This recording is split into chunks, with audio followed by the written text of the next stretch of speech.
មកសួស្តីអ្នកទាំងគ្នាថ្ងៃនេះជួបគ្នាជាមួយខ្ញុំជាបន្តទៀតពាក់ព័ន្ធជាមួយនឹងកម្មវិធី SketchUp អូខេអញ្ចឹងយើងបានរៀនមួយគ្នាមួយចំនួននេះពាក់ព័ន្ធជាមួយនឹង tool នៅក្នុងកម្មវិធី SketchUp អញ្ចឹងឥឡូវគឺយើងមករៀនគូផ្ទះនៅក្នុងកម្មវិធី SketchUp តែម្ដងអូខេអញ្ចឹងយើងបើកនៅក្នុងកម្មវិធី SketchUp របស់យើងមកហើយយើងជ្រើសរើសយកនៅកន្លែង New Model នេះគឺយើងយកខ្នាតជាមីលីម៉ែត្រដោយសារតែអឺជាទូទៅគឺយើងគូរខ្នាតជាមីលីម៉ែត្រហើយយើងរៀនក៏យើងគូរបែបហ្នឹងដែរអូខេ ឥឡូវគឺខ្ញុំបើកចេញមក interface បែបនេះមួយហើយបន្តមកទៀតគឺខ្ញុំមានប្លង់ AutoCAD មួយខ្ញុំលើកនេះគឺខ្ញុំលើកប្លង់បាតយកមកគូរសិនណាហើយបន្តទៀតខ្ញុំនឹងលើកជាមួយនឹងប្លង់ជាន់ទី1ទី2ជាបន្តទៀតនៅវីដេអូក្រោយបន្តទៀតអូខេអញ្ចឹងឥឡូវគឺយើងមានប្លង់បាតមួយហើយ elevation ចំនួន4ទិសអូខេអញ្ចឹងយើងមានប្លង់មុខប្លង់ចំហៀងខាងឆ្វេងខាងស្ដាំអូខេខាងក្រោយអីចឹងទៅអូខេអញ្ចឹងហើយ គឺយើងsave ជាមួយនឹងប្លង់របស់យើងសិនមកគឺអញ្ចឹងយើងចូលមកកាន់ File យើងយកពាក្យ Save As អញ្ចឹង Save As នេះគឺយើងខ្ញុំសូមយកទៅដាក់នៅក្នុង Desktop សិនចុះដើម្បីឲ្យងាយស្រួលអញ្ចឹងគឺខ្ញុំយកទៅដាក់ក្នុង Desktop សិនអូខេអញ្ចឹងខ្ញុំបិទជាមួយនឹងកម្មវិធី AutoCAD របស់ខ្ញុំហើយខ្ញុំចូលមកកាន់កម្មវិធី Scrap គឺខ្ញុំចូលមកកាន់ File ដូចគ្នាហើយខ្ញុំចូលមកកាន់ Import អូខេ អញ្ចឹងខ្ញុំចូលមកកាន់ import គឺខ្ញុំចូលមកកាន់ desktop គឺខ្ញុំយកប្លង់របស់ខ្ញុំដែលខ្ញុំ save ចេញជា file AutoCAD វិញចឹងហ្នឹងនេះគឺជា file DWG ជាប្រភេទ file AutoCAD អញ្ចឹងអ្នកទាំងគ្នាចុចលើ file របស់អ្នកទាំងគ្នាមកហើយអ្នកទាំងគ្នាមើលនៅ option ខាងក្រោមនេះអញ្ចឹង option នៅខាងក្រោមនេះបើសិនបើអ្នកទាំងគ្នាអត់ដែលបើក file DWG នៅក្នុង AutoCAD ពីមុនមកទេហើយអ្នកទាំងគ្នាអត់ដែលដូរជាមួយនឹង scale unit នៅកន្លែងនេះទេគឺអ្នកទាំងគ្នាចូលមកដូរកន្លែងនេះមកកន្លែងនេះគឺខ្នាតវាគឺជាមីលីម៉ែត្រព្រោះថាយើងគូរនៅក្នុងកម្មវិធី AutoCAD ក៏ខ្នាតនៅក្នុង unit ហ្នឹងក៏យើងគិតជាមីលីម៉ែត្រដូចគ្នាដែរអូខេអញ្ចឹងយើងយកខ្នាតជាមីលីម៉ែត្រហើយយើងអូខេមកហើយយើងយកពាក្យ import អញ្ចឹងយើងនៅពេលដែល import ហើយវានឹងឡើងបែបនេះមកអញ្ចឹងយើង close មកយើងមិនបាច់ខ្វល់ពីអីដែលងយនៅក្នុងហ្នឹងទេអញ្ចឹងយើងselect លើ file របស់យើងឃើញថាមានអឺអីគេនៅកន្លែងនេះមួយទៀតអូខេ អញ្ចឹងខ្ញុំសូមexport វាចេញសិន export វាចេញសិនអូខេខ្ញុំលុបនេះចោលអូខេនៅពេលដែលយើង import ចូលមកហើយយើងត្រូវតែចាំតែម្ដងក្នុងការគូរប្លង់នៅក្នុងកម្មវិធី SketchUp មិនថា version ណាទេគឺយើងត្រូវតែដោះបន្ទាត់ profile ចេញដើម្បីឲ្យកុំព្យូទ័ររបស់យើងហ្នឹងវា run រាង smooth កុំឲ្យវា slow ព្រោះថាបើសិនបើយើងដាក់ជាមួយនឹងបន្ទាត់ profile វាធ្វើឲ្យកុំព្យូទ័ររបស់យើងហ្នឹងវាអូសទុកខ្លាំងវា slow អញ្ចឹងទៅ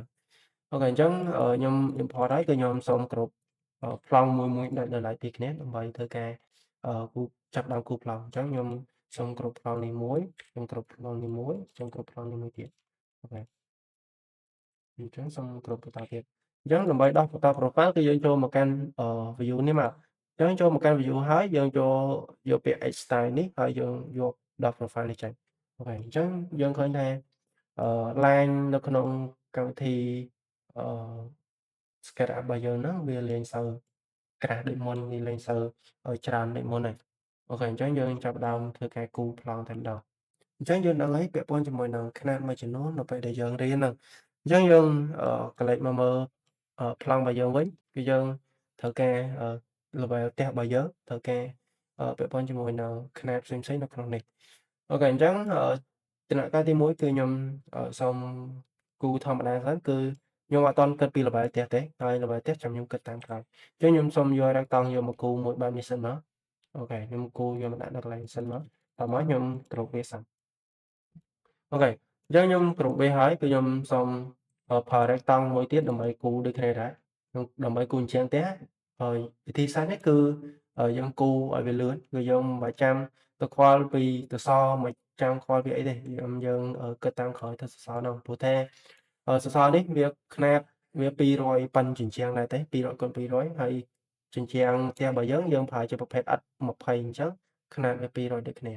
អូខេអញ្ចឹងយើងគូរបែបនេះមួយមកតទៅទៀតគឺខ្ញុំoffset វាចូលក្នុងអញ្ចឹងយើងអូខេខ្ញុំចុចអក្សរ F មួយមកហើយខ្ញុំ offset ចូលក្នុងអញ្ចឹងខ្ញុំអីចាស់អូអូខេខ្ញុំ offset ត្រឹម line កន្លែងនេះអូខេអញ្ចឹងខ្ញុំបាន face កន្លែងនេះហើយគឺខ្ញុំសូមលុប face កណ្ដាលនេះចេញសិន អូខេអញ្ចឹងខ្ញុំនៅសល់តែ first អញ្ចឹងខាងក្រោយទេអូខេហើយយើងមកមើល level ផ្ទះរបស់យើងវិញ level ផ្ទះរបស់យើងជាន់ទី1ហ្នឹងគឺកម្ពស់3.6 គឺយើងរាប់ពីអឺកាក់សាបខាងក្រោយនេះគឺយើងអត់រាប់នៅ level ដីទេ level ដីចាំយើងគិតក្រោយទៀតអូខេអញ្ចឹងខ្ញុំសូម push ឡើងមកលើយកតែម្ដងគឺអឺ3.6 អូខេ អញ្ចឹងម៉ោងនេះអ្នកនរគ្នាអាចបើសិនបើអ្នកនរគ្នាអត់ចង់ធ្វើការវាទេអ្នកនរគ្នាអាច lock វាក៏បានដែរបើខ្ញុំភ្លេច lock អញ្ចឹង lock វាកុំឲ្យវារត់ទៅចុះឡើងទៅអូខេអញ្ចឹងយើងលើកវាបានប៉ុណ្នេះហើយគឺយើងត្រូវមើលទៀតពាក់ព័ន្ធជាមួយនឹងជាងពាក់ព័ន្ធជាមួយនឹងទ្វារផ្អួចអូខេអញ្ចឹងយើងយក elevation របស់យើងហ្នឹងយកមកដាក់អញ្ចឹងដើម្បីដាក់ elevation បានគឺយើងត្រូវ rotate វាឡើងឈរសិនដើម្បីដាក់អូខេ អញ្ចឹងខ្ញុំចាប់rotate មួយមកចុចអក្សរQ គឺខ្ញុំអាច rotate វាបានហើយអញ្ចឹងខ្ញុំអូសបែបនេះហើយខ្ញុំ lock តអូខេសុំម្ដងទៀតគឺខ្ញុំអូសមកខាងនេះដើម្បី lock ប្លង់មួយហ្នឹងលើកបញ្ឈរអូខេខ្ញុំលើកវិញបញ្ឈរខ្ញុំយកមុំ90អញ្ចឹងនេះក៏ដូចគ្នាដែរគឺខ្ញុំ lock បន្តខ្ញុំ lock ហើយខ្ញុំលើកប្លង់បញ្ឈរសិនអូខេលើកមុំ90ហើយតិចលើកមុំ75វិញអំបល់ដែរអូខេខ្ញុំលើកមុំ90តមកអូខេខ្ញុំលើកមុំ90ទៀតអូខេ អញ្ចឹងយើងអាច move ប្លង់របស់យើងយកទៅដាក់ទៅលើquest របស់យើងតែម្ដងឥឡូវគឺខ្ញុំសូមគ្រប់វាសិនណាគ្រប់អញ្ចឹងហ្នឹងសិនវិធីសាស្ត្រនេះអ្នកនរគ្នាអាចគូរតាមហ្នឹងក៏បានដែរហើយតាមពិតទៅវាមានវិធីសាស្ត្រច្រើនដើម្បីគូរផ្សេងពីហ្នឹងទៀតអញ្ចឹងខ្ញុំចាប់ត្រង់អ្នកនរគ្នាត្រូវចេះអានប្លង់ណាតើ level ផ្ទះរបស់យើងហ្នឹងត្រូវចាប់កន្លែងណាអញ្ចឹងនៅកន្លែងណាឯកន្លែងណាអ្នកនរគ្នាត្រូវអានប្លង់ឲ្យយល់ទៅអ្នកនរគ្នាអាចគូរប្លង់បានអញ្ចឹងយើងត្រូវដឹងថាអញ្ចឹងផ្ទះរបស់យើងជ្រុងខាងនេះជ្រុងខាងនេះមួយហ្នឹងគឺវានៅកន្លែងខាងនេះគឺយើងត្រូវតែអានប្លង់ឲ្យយល់អញ្ចឹងយើងចាប់មូនៅកន្លែងហ្នឹងមកហើយយើងយកមកដាក់នៅកន្លែងនេះតែម្ដងអូខេយើងយកមកដាក់បែបហ្នឹងមកអញ្ចឹងយើងបានឃើញនៅកន្លែងនេះពាក់ព័ន្ធជាមួយនឹងប្អួយពាក់ព័ន្ធជាមួយនឹងទ្វារអូខេអញ្ចឹងខ្ញុំចាប់លើ elevation មួយទៀត elevation នេះគឺជំហៀងខាងឆ្វេងគឺខ្ញុំសូមmove វាបែបនេះហើយខ្ញុំសូម rotate វាបែបនេះអញ្ចឹងខ្ញុំសូម90 90 degree អូខេអញ្ចឹងយើងចាប់ខាងក្រោយដែរអូខេខាងក្រោយគឺខ្ញុំចាប់នៅកន្លែងនេះព្រោះតែអញ្ចឹងផ្ទះរបស់យើងហ្នឹងវានៅកន្លែងហ្នឹងហើយខ្ញុំសូម check សិនអឺអត់ត្រូវទេនៅកន្លែងនេះអូខេខនតិចអូខេ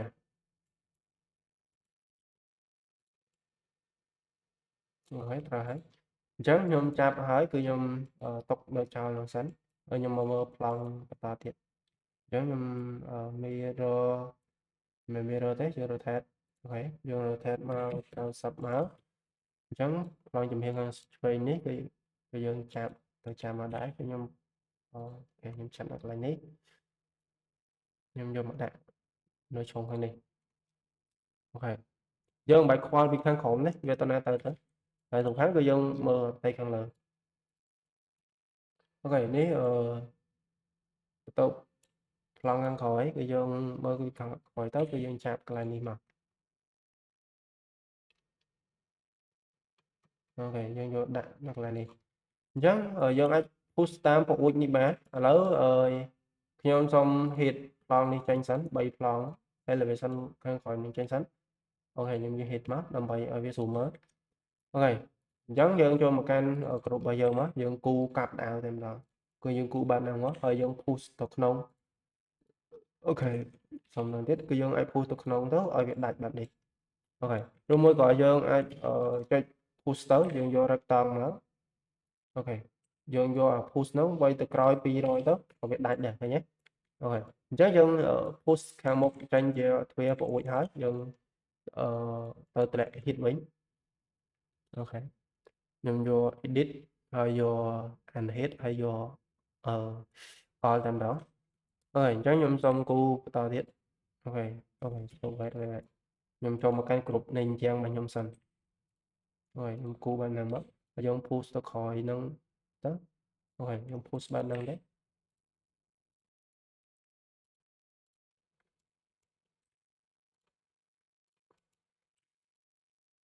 អូខេ wait អូខេវាដាច់អញ្ចឹង អ្នកក៏អ្នកអរគ្នា push លាក់ដែរទៅឬមួយក៏ double click លើហ្នឹងទៅក៏បានដែរអញ្ចឹងខ្ញុំគូរ rectangle ហើយខ្ញុំយក push ហើយខ្ញុំ double click លើហ្នឹងតែម្ដងដើម្បីឲ្យវាដាច់អូខេអត់ហើយខ្ញុំគូហើយឥឡូវគឺខ្ញុំបានអានេះហើយអញ្ចឹងយើងទៅមើលខាងក្នុងវិញម្ដងតើវាមានអីខ្លះនៅខាងក្នុងហ្នឹងអញ្ចឹងខ្ញុំសូម hit ជាមួយនឹង elevation ខាងនេះសិនអូខេអញ្ចឹងយើងមកមើលខាងក្នុងវិញម្ដងតើខាងក្នុងនេះវាមានកម្មចដាវាមានអីចឹងណាអញ្ចឹងខ្ញុំបង្ហាញតាមក្រោយពីវិធីសាស្ត្រក្នុងការគូកម្មចដាហ្នឹងយើងមាន plug in ក្នុងការគូដើម្បីឲ្យលឿនអូខេខ្ញុំ push ឡើងមកលើនេះខ្ញុំសូមគ្រប់សសរនេះមួយសិនអូខេ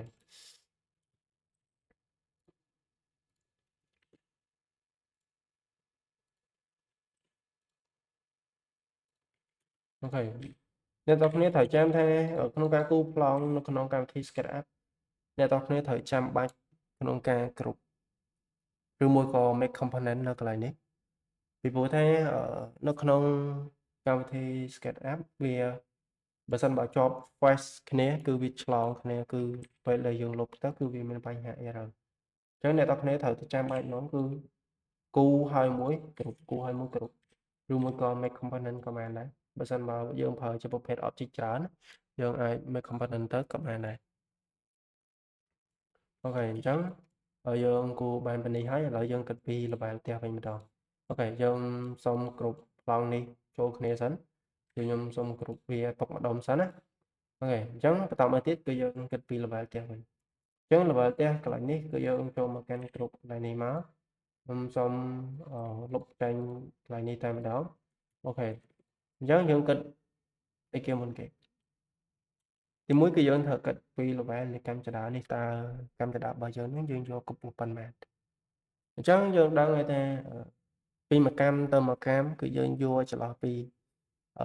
មួយទឹក5ឡើងទៅរហូតដល់មួយទឹក9ឬមួយក៏មួយទឹក8តែជាទូទៅបើសិនបើជាខ្ញុំផ្ទាល់គឺខ្ញុំគូត្រឹមមួយទឹក7ឬមួយក៏មួយទឹក8ទេបើសិនបើយើងយកកម្មចតាឡើងរហូតដល់2ទឹកនៅពេលដែលយើងឡើងវាតឹងជើងនេះករណីថាកម្មចតាវា3កម្មវាអត់អីទេប៉ុន្តែបើករណីថាកម្មចតាខ្ពស់វាមានរហូតដល់30កម្មឬមួយក៏20កម្មនៅពេលដែលអ្នកនរគ្នាដាក់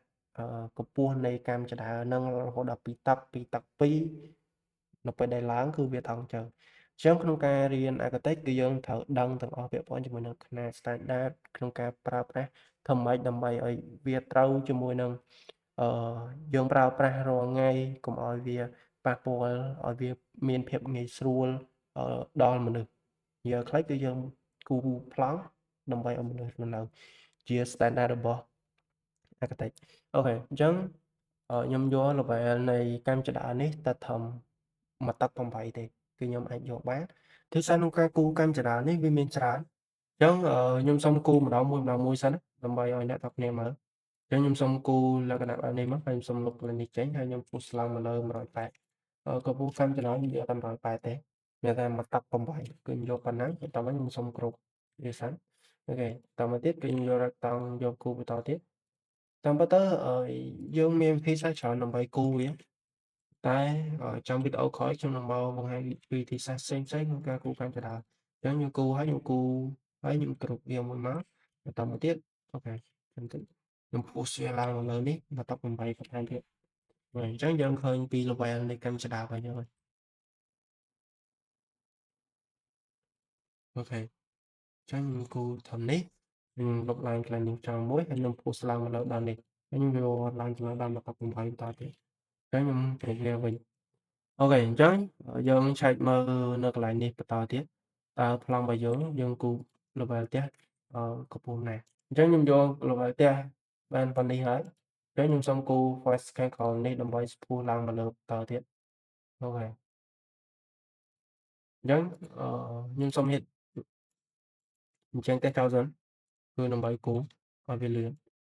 អូខេខ្ញុំចាប់កន្លែងនេះមកមួយទៀតអូខេខ្ញុំចាប់កន្លែងនេះខ្ញុំលុបឡើងកន្លែងនេះចូលមួយដើម្បីវាចូលគ្នាអញ្ចឹងយើងបាន voice ហ្នឹងចូលគ្នាហើយយើង push ឡើងមកលើមក អូខេខ្ញុំ push ឡើងមកលើបានទំនេះហើយខ្ញុំសូមគ្រប់វាសិន អូខេអញ្ចឹងយើង unhit ជាមួយនឹងប្លង់របស់យើងសិនមកខ្ញុំយក last ចុងក្រោយនេះហើយខ្ញុំ move ប្លង់របស់យើងនេះឡើងមកលើនេះអូខេអូខេអញ្ចឹងយើងវិធីសាស្ត្រក្នុងការគូរកម្មចនាគឺវាមានច្រើនអញ្ចឹង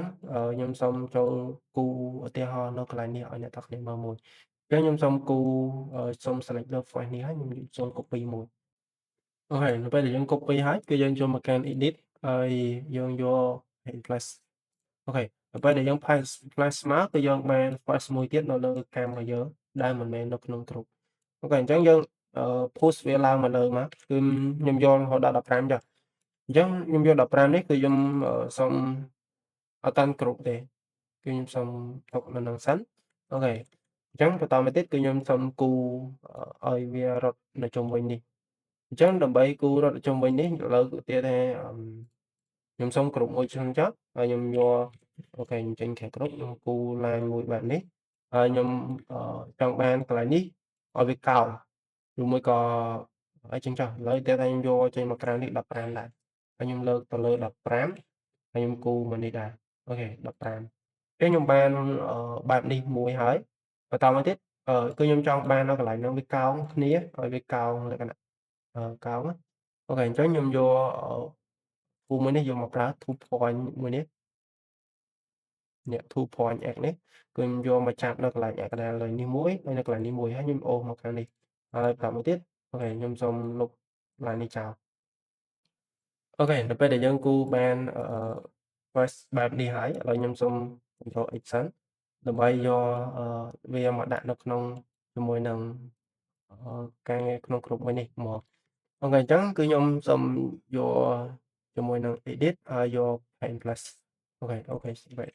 ចូលមកកាន់ក្រុមយក edit យក paint plus អញ្ចឹងនៅពេលដែលយើងចូលមកកាន់ paint plus ហើយគឺយើងអាចប្រើជាមួយនឹង follow me បានអូខេអញ្ចឹងយើងចូលមកកាន់ក្រុមនោះមកខ្ញុំ select លើផ្ទៃដែលខ្ញុំចង់ឲ្យ follow តាមនេះហើយខ្ញុំយក tool follow me របស់ខ្ញុំហ្នឹងគឺយកមកចុចនៅលើ file ហ្នឹងតែម្ដងគឺនៅពេលដែលយើងចុចហើយគឺវាចេញជាលក្ខណៈបែបនេះហើយបើសិនបើអ្នកនរគ្នាអត់ចង់ឲ្យវានៅក្នុងក្រុមតែមួយទេអ្នកនរគ្នាអាចប្រើប្រាស់គ្រប់មួយតង់ទៅហើយយកវាមកដាក់ពីលើទៅអូខេអញ្ចឹងខ្ញុំគ្រប់វាហើយគឺយើងអាចឃើញយើងអាចបានតាមចដារបស់យើងលក្ខណៈបែបនេះហើយអញ្ចឹងអ្នកនរគ្នាអាចគូរបន្តទៀតមកគូរមួយកម្មពីរកម្មទៀតមកហើយនៅលើនេះវាមានជាមួយនឹងល្បែង outro ជាបន្តទៀតអញ្ចឹងអ្នកនរគ្នាអាចប្រើវិធីសាស្ត្ររបស់ខ្ញុំហ្នឹងគូរឡើងទៅលើបន្តទៀតទៅហើយវីដេអូរបស់ខ្ញុំគឺខ្ញុំមានតែប៉ុណ្ណេះទេជួបគ្នាជាមួយខ្ញុំនៅវីដេអូក្រោយជាបន្តទៀតជាមួយនឹងការគូរប្លង់នៅក្នុងកម្មវិធី SketchUp បន្តទៀត